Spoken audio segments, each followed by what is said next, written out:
Bagaimana cara kita menyikapi teman yang selalu menggempar-gemparkan khilafah?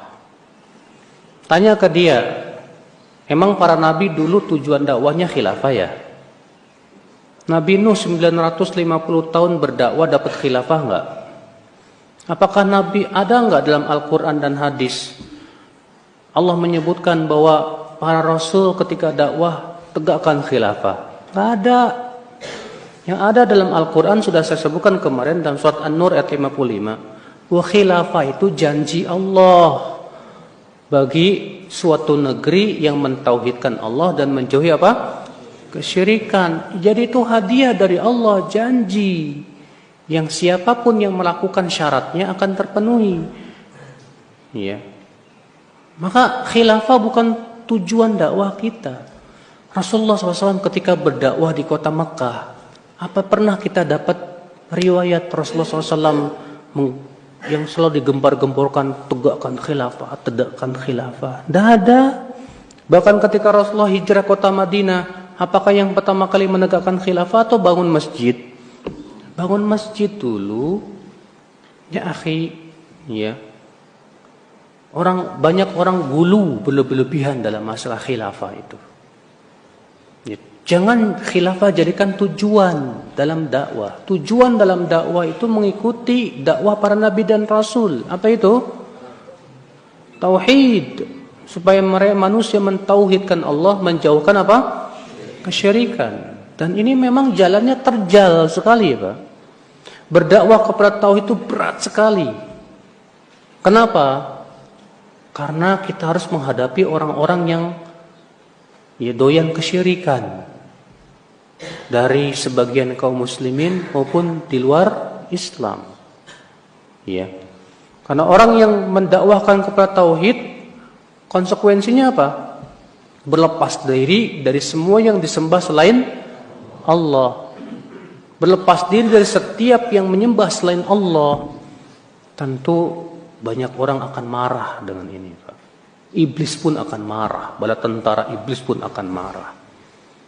Tapi kita harus lakukan karena ini yang dijalani oleh Allah dan oleh Rasulullah SAW dan para rasul sebelumnya. Sampai di antara rasul ada yang dibunuh dan yang lainnya demi untuk berdakwah kepada apa? Tauhidullah Jalla wa Ala. Tapi enggak masalah. Ya, karena inilah jalan yang diridhoi oleh Allah Subhanahu wa taala. Maka dari itulah ya akhi, sebagaimana sudah saya jelaskan kemarin, bahwa dakwah para nabi dan rasul memfokuskan kepada tauhidullah Jalla wa Ala. Enggak ada nabi dan seorang nabi pun yang fokus dakwahnya kepada politik, enggak ada. Enggak ada nabi yang fokus dakwahnya kepada perbaikan ekonomi, enggak ada. Ya. Rasulullah SAW ketika pertama kali berdakwah di kota Mekah, perzinahan ada tidak? Banyak. Minum arak, Masya Allah, perjudian, demikian pula berbagai macam maksiat. Tapi apakah yang Rasulullah serukan? Tinggalkan judi, tinggalkan zina, tidak. Kata Aisyah, adalah ayat-ayat yang pertama kali turun tentang surga dan neraka. Kalaulah yang pertama kali turun, jangan berzina, barangkali kami tidak akan meninggalkan perzinahan. Na'am ya akhal Islam, azani Allah wa iyyakum. Maka dari itu ya akhi, sikap antum kepada dia, dakwahkan dia, fahamkan kepada dia, ya akhi, kita berdakwah kepada tauhid. Khilafah itu janji Allah bagi mereka yang merealisasikan apa? Tauhid. Kalau ternyata Allah berikan kekhilafan, alhamdulillah. Kalau enggak juga enggak masalah. Yang penting kita wafat di atas apa? Tauhid.